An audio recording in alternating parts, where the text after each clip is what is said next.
Welcome to FirstWord Pharma's News Roundup for July 23rd, brought to you today by editorial researcher Olivia Roger. In our top news story, sources suggested that GlaxoSmithKline has talked to major shareholders about creating a standalone company focused on pharmaceuticals and vaccines. The discussions come as GlaxoSmithKline faces pressure from some of its investors about spinning off the consumer products division. Also in the news, China will investigate the entire process chain of all vaccine production and sales in the country after falsified data was found during the production of Changsheng Biotechnology's human rabies vaccine. Chinese Premier Li Keqiang said, "We will resolutely crack down on illegal and criminal acts that endanger the safety of people's lives, resolutely punish lawbreakers according to the law."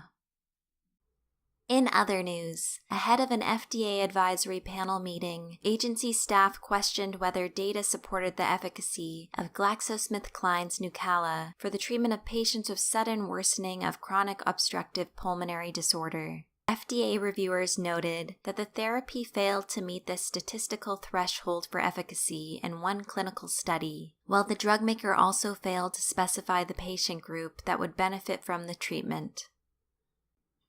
In addition, Eli Lilly entered an exclusive deal to use Amina Biotech's translation control therapeutics platform to discover and develop translation inhibitors for several target proteins. Under the agreement, Eli Lilly will make an upfront payment of $30 million to Amina, with the latter eligible to receive more than $1 billion in future milestones, as well as royalties.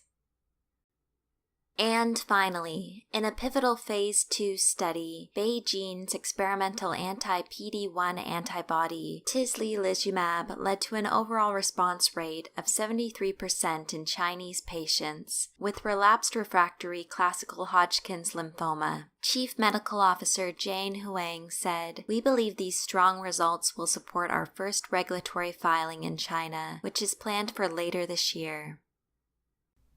To read these and other stories in full, please visit FirstWordPharma.com. Are you able to keep up with all the news and views in the biosimilars market? FirstWord's Biosimilar Index is the only dedicated biosimilar and non-comparable biologics intelligence tool available. Get ahead of your competition and learn more today.